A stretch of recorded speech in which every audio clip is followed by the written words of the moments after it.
Bismillahirrahmanirrahim. Assalamualaikum warahmatullahi wabarakatuh.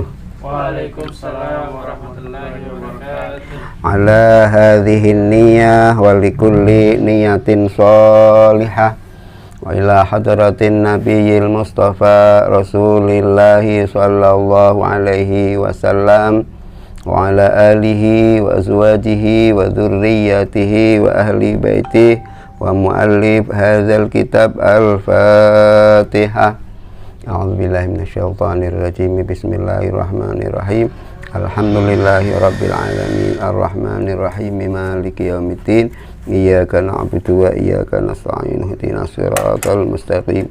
Siratal ladzina an'amta 'alaihim ghairil maghdubi 'alaihim waladdallin. Rabbi ighfirli wa liwalidayya wa lil mu'minina amin. Ya Rabbi salli ala Muhammad, ya Rabbi salli alaihi wa sallim. Ya Rabbi salli ala Muhammad, ya Rabbi salli alaihi wa sallim. Ya Rabbi ballighul wasilah, ya Rabbi khussahu bil fadilah. Ya Rabbi salli ala Muhammad, ya Rabbi salli alaihi wa sallim. Ya Rabbi nakhtim bil musyaffa', ya Rabbi salli alaihi wa sallim. Ya Rabbi salli ala Muhammad, ya Rabbi salli alaihi wa sallim. Allahumma salli wa sallim wa barik alaihi wa ala alihi wa sahbihi. Bismillahirrahmanirrahim. Alhamdulillah. Alhamdulillahilladzi ja'ala al-'ilma arfa'a sifatil kamaliyah.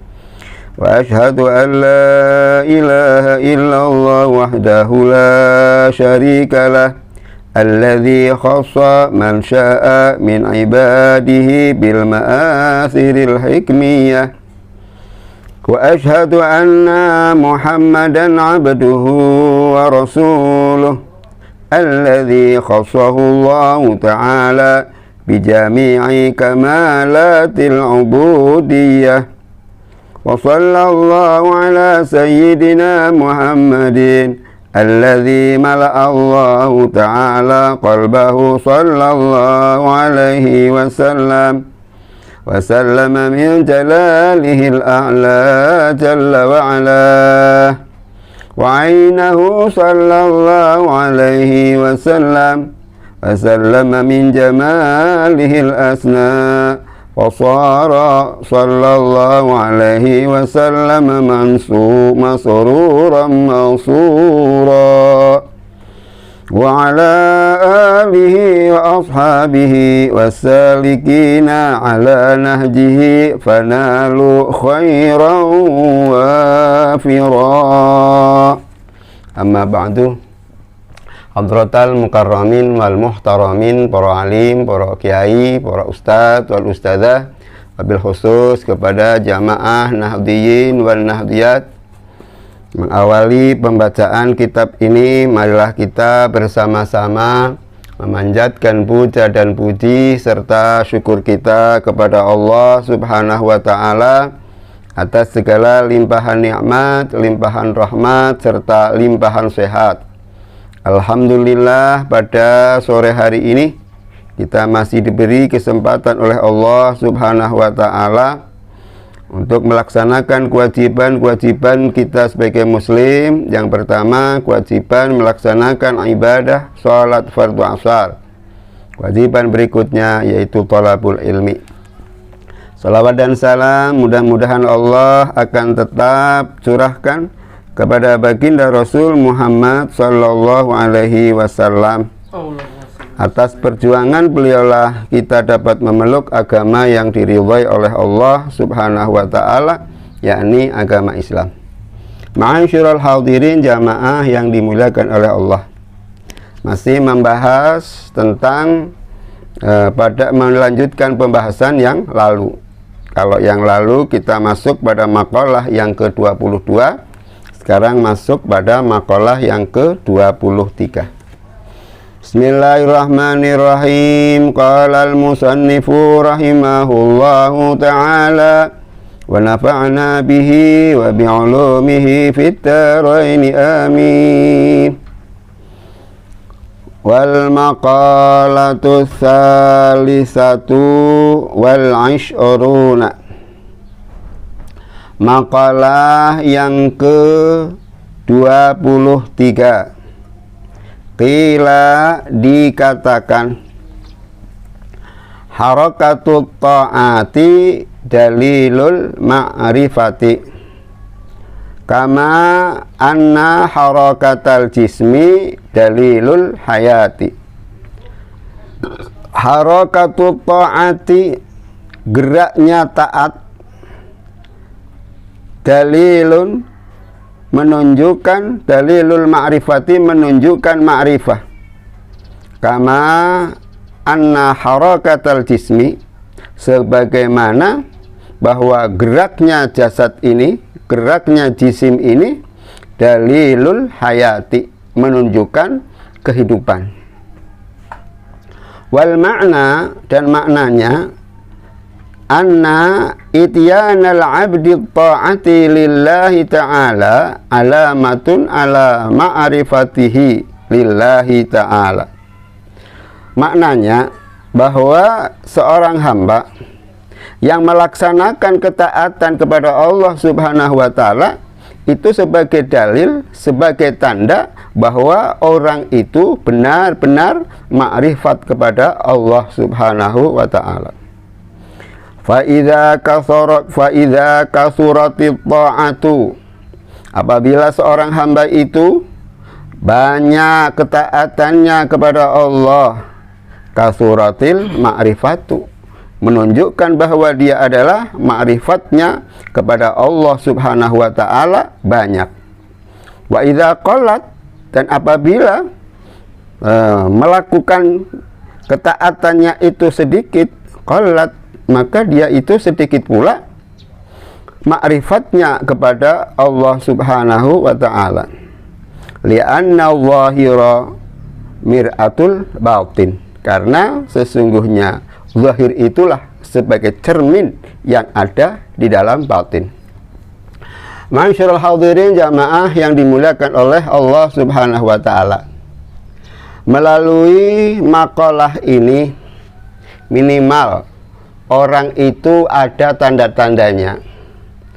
Seorang itu bisa disebut atau diketahui bahwa dia ma'rifah kepada Allah manakala dia ketika hidup ini digerakkannya untuk gerakan taat. Harokah itu namanya gerak. Apakah yang bergerak itu jasadnya? Apakah itu yang bergerak batinnya? Karena keduanya inilah yang dinilai oleh Allah Subhanahu wa ta'ala. Gerakan itu macam-macam. Bagi seorang pemuda, ya gerakan di bidang kepemudaan. Apalagi kalau PM itu juga pergerakan toh. Iya. PM ini juga pergerakan mahasiswa Islam Indonesia, itu P-nya itu pergerakan. Itu tanda kalau dalam PM itu kan pergerakan mahasiswa. Nah, pergerakannya apa? Kalau pergerakannya untuk melaksanakan taat kepada Allah, itulah berarti pergerakan ini menunjukkan bahwa orang yang menggerakkan ini adalah orang yang pernah atau mengenal ma'rifah kepada Allah Subhanahu wa ta'ala. Ada yang namanya pergerakan macam-macam. Ada gerakan pemuda Ansor, itu pergerakannya yang di bidang kepemudaan. Semuanya itu namanya pergerakan. Kalau kita hidup ini digunakan, digerakkan untuk taat, berarti kita makrifat kepada Allah, mengenal kepada Allah. Sekalipun gerakan itu macam-macam.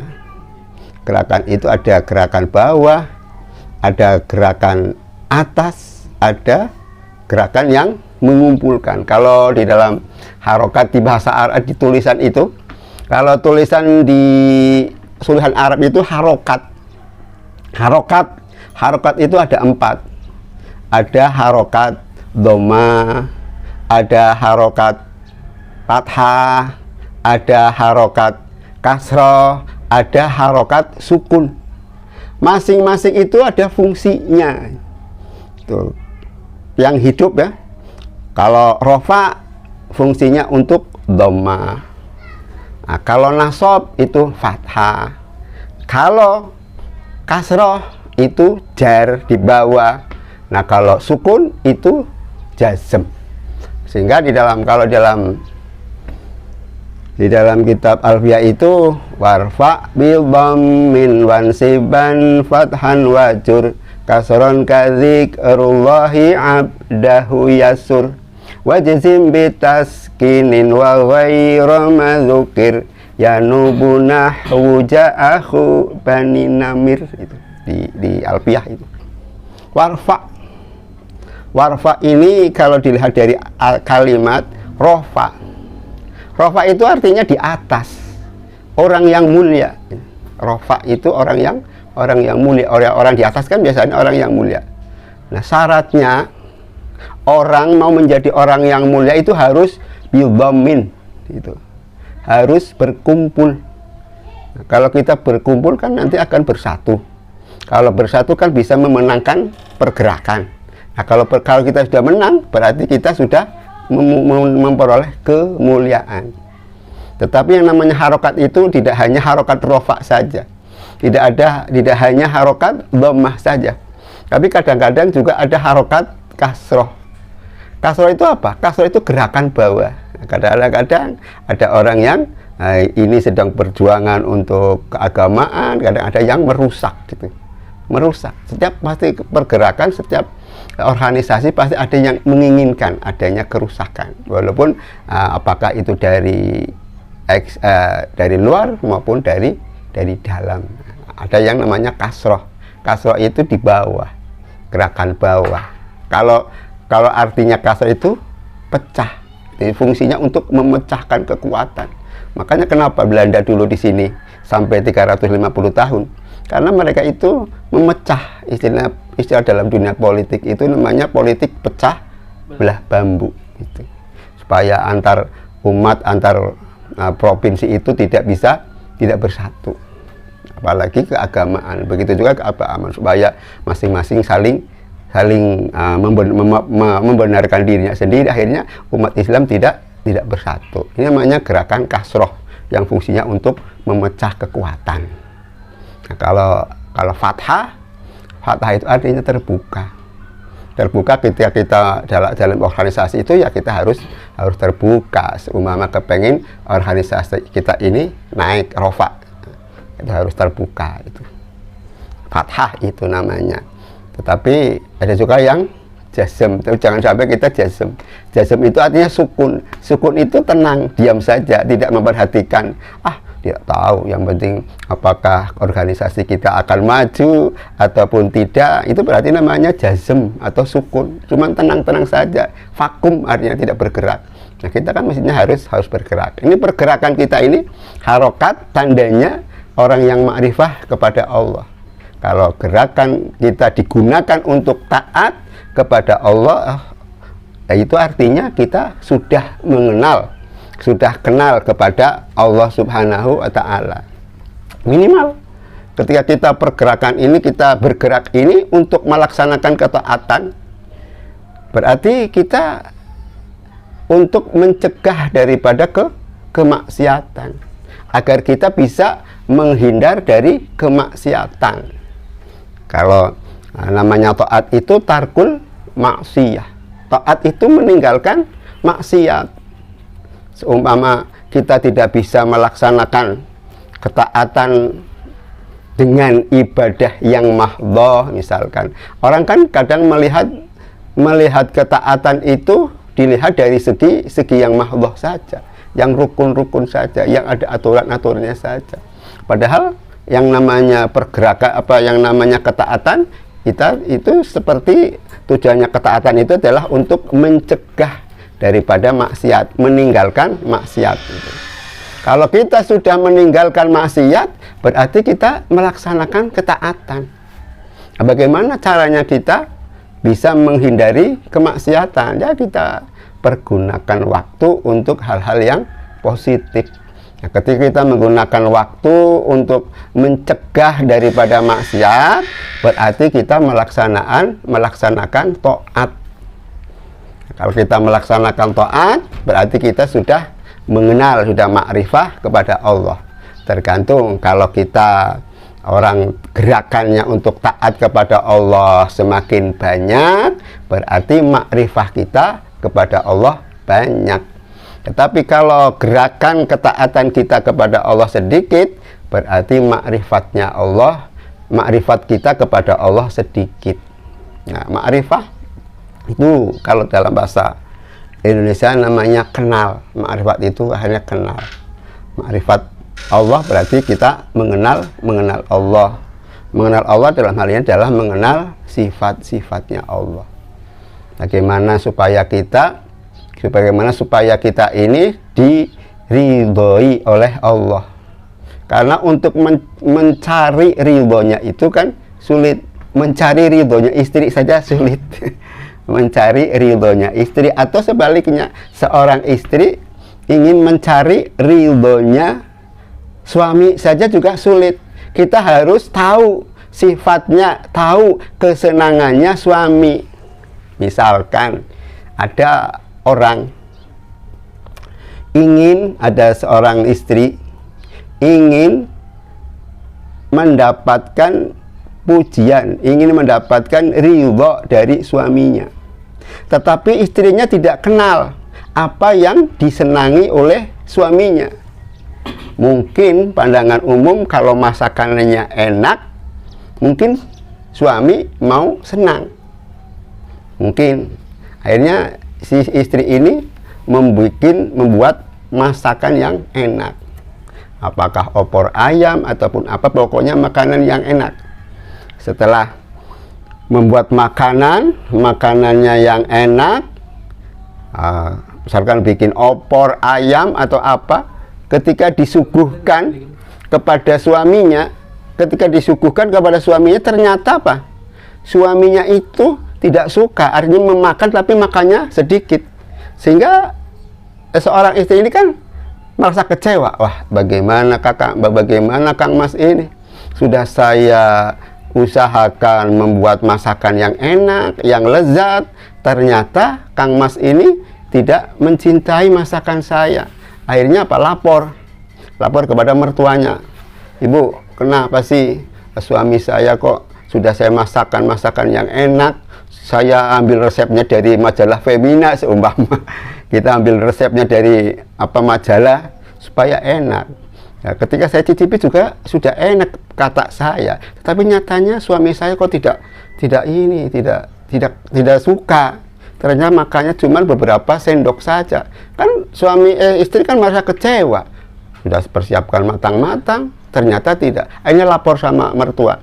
Nah, mertuanya bilang, kamu masakannya apa? Masakannya ini. Oh, karena kamu ini ingin menggembirakan seseorang, tetapi kamu tidak tahu apa yang dia menjadi senang. Nah, kalau coba kamu masak pakai tempe, tahu dengan sambal, dia sukanya itu. Coba kamu masak. Akhirnya masak tempe tahu dengan sambal, memang dia kesukaannya dia, sampai habis. Nah, itu kita mau mencari ridho suami saja kita susah. Mau mencari disukai oleh suami saja susah, karena kita tidak tahu seleranya suami. Apalagi kalau kita mau mencari ridhonya Allah. Ini kita susah untuk mencari ridhonya Allah, itu susah. Untung saja Nabi sudah memberikan tanda-tandanya. Ini kalau Allah suka kalau begini-begini. Allah lebih suka pujian, membaca subhanallah 33 kali, alhamdulillah 33 kali, itu timbangannya bisa memberatkan timbangan. Itu kesukaannya Allah. Ya, kita memuji kepada Allah apakah dengan dengan subhanallah, Allahu Akbar, tahmid itu. Nah, itu ketika kita memuji. Berarti kita tahu yang menjadi kesukaannya orang yang dipuji. Nah, kalau kita sudah mengenal Allah sukanya begini, ya kita berarti ketika kita melaksanakan gerakan taat kita kepada Allah, maka Allah akan suka. Tapi kita melaksanakan mentang-mentang, kadang-kadang ada orang yang ingin ya misalkan menjadi kebanggaan. Kadang ada satu amalan yang menjadi kebanggaan. Misalkan orang naik haji ya, orang naik haji dia merasa senang sekali kalau bisa mencium Hajar Aswad. Itu orang naik haji itu merasa bangga manakala dia mencium Hajar Aswad. Tetapi ketika dia mencium Hajar Aswad, dia berusaha untuk mendekati Hajar Aswad. Sehingga ketika mendekati Hajar Aswad, ada orang yang mau mencium Hajar Aswad, sehingga karena dia sudah dekat, akhirnya dia melemparkan orang lain. Nah, ini kan tidak sesuai. Allah ini tidak suka menyakiti kepada orang lain, sekalipun kamu itu tujuannya untuk menyenangkan Allah. Tetapi kamu mau menyenangkan Allah, tapi kamu melanggar perintah Allah. Menyakiti orang itu tidak boleh, walaupun dalam beribadah. Itu cara kita mau mendekatkan diri kepada Allah, ya begitu. Walaupun kita sudah mencium Hajar Aswad, misalkan nanti kalau pulang sudah menjadi kebanggaan, ternyata di sana ketika mau mencium Hajar Aswad melemparkan orang lain. Itu maksiat namanya. Mau mendekatkan diri kepada Allah tapi diawali dengan maksiat. Jadi ini juga tidak menjadi suka. Allah tidak menjadi suka. Ini makanya kita harus ma'rifat dulu. Kalau ketaatan kita sebagai tandanya kita ma'rifah kepada Allah, ya kita pergerakan kita dalam rangka taat kepada Allah itu. Taat kepada Allah ya minimal. Kalau kita tidak bisa melaksanakan banyak, ya kita menghindar dari maksiat. Kita gunakan waktu untuk melaksanakan maksiat. Kalau kita sudah menghindar dari maksiat, itu sudah melaksanakan ketaatan. Yang pertama. Yang kedua, ma'rifah. Wa in kasurat ta'at kasurat ma'rifah. Kalau kita banyak pergerakan kita taat, pergerakan taat kita kepada Allah banyak, ibadahnya bertambah, yang asal mulanya wajib-wajibnya saja, kemudian kita tambah dengan sunah-sunahnya, berarti dia menunjukkan bahwa dia itu ma'rifah kepada Allah semakin banyak gitu. Dan li'anna zahira mir'atul batin, karena sesungguhnya zahir itulah sebagai cermin daripada batin. Nah, itu untuk menunjukkan baktinya seseorang itu dilihat dari zahirnya. Kalau zahirnya baik, mudah-mudahan batinnya juga baik. Wal maqalatur rabi'atu wal 'ishruna. Makalah yang ke-24. Wal maqalatur rabi'atu wal 'ishruna. Makalah yang ke-24. Makalahnya qala Nabiyyu sallallahu alaihi wasallam. Nabi sallallahu alaihi wasallam telah bersabda, aslu jami'il khotoya hubbud dunya. Pangkalnya semua kesalahan itu sumbernya dari hubbud dunya. Pangkal atau sumber semua kesalahan itu dari hubbud dunya, itu cinta terhadap dunia. Nah, apa itu cinta dunia? Wahia, dan hubbud dunya mazada alal hajati. Itu cinta dunia yaitu menambah dari kebutuhan. Nah, kalau menambah kebutuhan itu apa? Kita satu hari kebutuhan untuk menutupi kehidupan kita sehari-hari itu misalkan 100.000. Kita memperoleh 110. Jadi 10.000 itu sebagai tambahan. Jadi kalau kita tumpuk-tumpuk, kalau kita berarti kita hubbud dunia, cinta terhadap dunia. Kemudian ada pertanyaan, apakah kita tidak boleh untuk menumpuk-numpuk dunia? Nah, itu boleh. Boleh kita menumpuk-numpuk harta. Cinta terhadap dunia itu boleh. Selama dunia ini digunakan untuk taat kepada Allah Subhanahu wa Ta'ala. Dan cara mencarinya pun kita harus melalui cara yang halal gitu.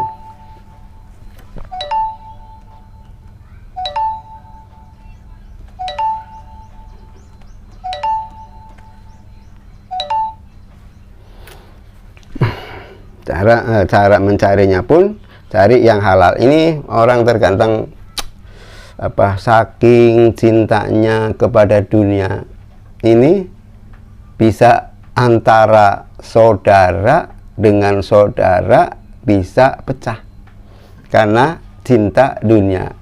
Apakah disebabkan karena pembagian waris yang tidak adil, ataukah karena orang saling bantu-membantu atau pinjam-meminjam, misalkan orang tua kita meminjam atau saudara kita meminjam, sudah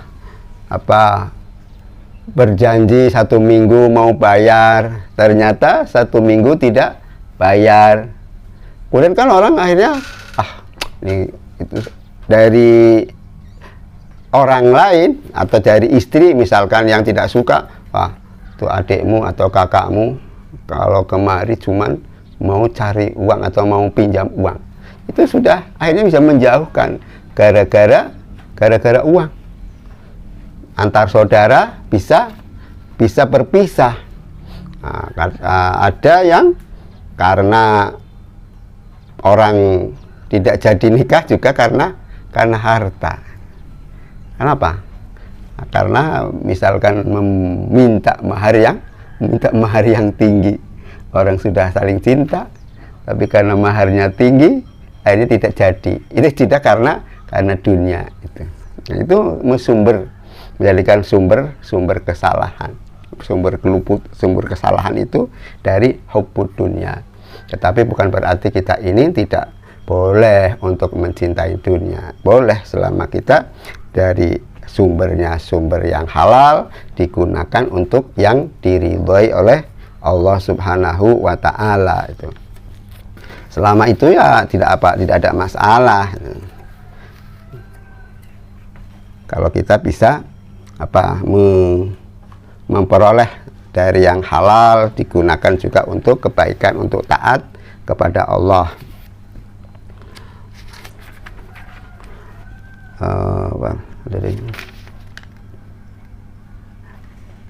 Wa aslu jami'il khotoya hubbud dunia. Sumber segala kesalahan itu dari dunia. Wa aslu jami'il fitani, dan sumber dari semua fitnah man'ul usyur, mencegah 1/10. 1/10 itu apa? 10%, mencegah 10%. Wa zakati, mencegah zakat. Min wa hadza min atfil am alal khos. Ini lafadz ini diatapkan kepada atap yang am atas yang khos. Li'annal usyura khosun, karena sesungguhnya 1/10 itu adalah khos bizuru, untuk zakat tanaman, wasimari, dan buah-buahan. Wazakatu syamilatun lidzalika, dan zakat itu meliputi Az-zakatun nuqud, zakat uang atau zakat tijarah. Wal an'am, zakat peternakan. Wali zakatil badani, dan juga zakat badan.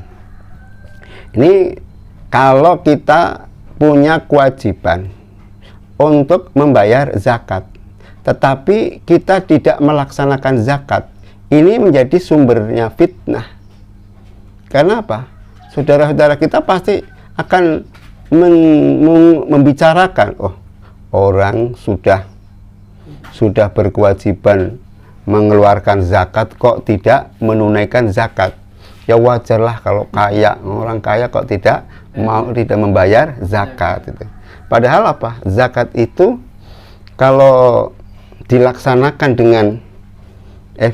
dengan sebenar-benarnya, itu bisa menjadikan apa? Sumber kesejahteraan. Karena zakat itu petaninya mau zakat, pedagangnya mau zakat. Zakat termasuk juga tanaman, apakah tanaman padi, apakah tanaman jagung, atau tanaman yang buah-buahan, itu masing-masing ada zakatnya. Tetapi di sini ada yang 1/10 itu sama dengan 10%. Ada yang zakatnya 10%, ada yang zakatnya 5%. Nah, kalau zakat yang 10% itu ketika kita menanam tapi tidak mengeluarkan biaya yang banyak, itu 10. Tapi kalau mengeluarkan biaya irigasi, pupuknya, traktornya umpama, nah itu menjadi 5%, tidak 10. Tapi kalau nukut atau tijarah, zakat tijarah itu 2,5%. Itu saja ada ketentuannya, ada persyaratan-persyaratannya. Kalau zakat tijarah ya minimal uang yang kita miliki ini milkun tam, milik secara penuh. Nah, milik sahabat, dan juga harus sudah adanya satu nisab, dan juga sudah adanya 1 haul. Kalau zakat itu kita kelola dengan baik, ini bisa memberantas kemiskinan. Karena setiap orang zakat itu setiap panen zakat. Apakah zakatnya yang 5% ataukah zakatnya yang 10%? Apalagi kalau para pedagang. Kalau pedagang itu banyak sekali. Ada yang keuntungannya bisa miliaran ya. Kalau dikumpulkan seluruh Indonesia banyak. Karena tujuan zakat itu tujuannya supaya layakuna tulatan bainal aghniyai minkum, agar uang itu tidak hanya berputar-putar untuk orang-orang yang kaya saja. Tujuannya itu, kalau orang yang kaya, supaya uang itu zakat bisa tasarrufkan, bisa diberikan kepada mustahiknya, kepada fuqara wal masakin. Nah, itu nanti bisa mensejahterakan. Jadi tidak hanya mengandalkan menunggu PLT, itu tidak. Karena setiap kita itu ada setiap orang yang menanam itu ada zakatnya. Orang yang dagang juga ada zakatnya. Jadi zakat itu bisa untuk mensejahterakan umat. Karena tujuan zakat itu tujuannya untuk agar uang itu tidak berputar-putar hanya kepada orang-orang yang kaya saja itu. Nah, kalau di ayat, kalau tidak salah, ma'afa Allah ala rasulih falillah wali rusul walidzil qurba wal yatama walidil qurba wal yatama wal masakin wabni sabil. Itu ma'afa Allah, apa-apa yang Allah berikan itu. Li rasulih, untuk rasul. itu falillah. Semuanya itu untuk kepentingannya Allah. Nah, kemudian umpama ada bertanya, apakah Allah kepentingan? Apa Allah ada kepentingan dalam hal ini? Artinya falillah itu untuk Allah, artinya untuk agamanya Allah. Agamanya Allah itu perlu sarana, itu perlu sarana. Sarana apa? Sarana tempat ibadah. Nah, sarana tempat ibadah itu dari mana? Ya, kalau bukan dari umat, dari mana saja? Kalau bukan dari umat, dari mana lagi? Nah, itu falillah.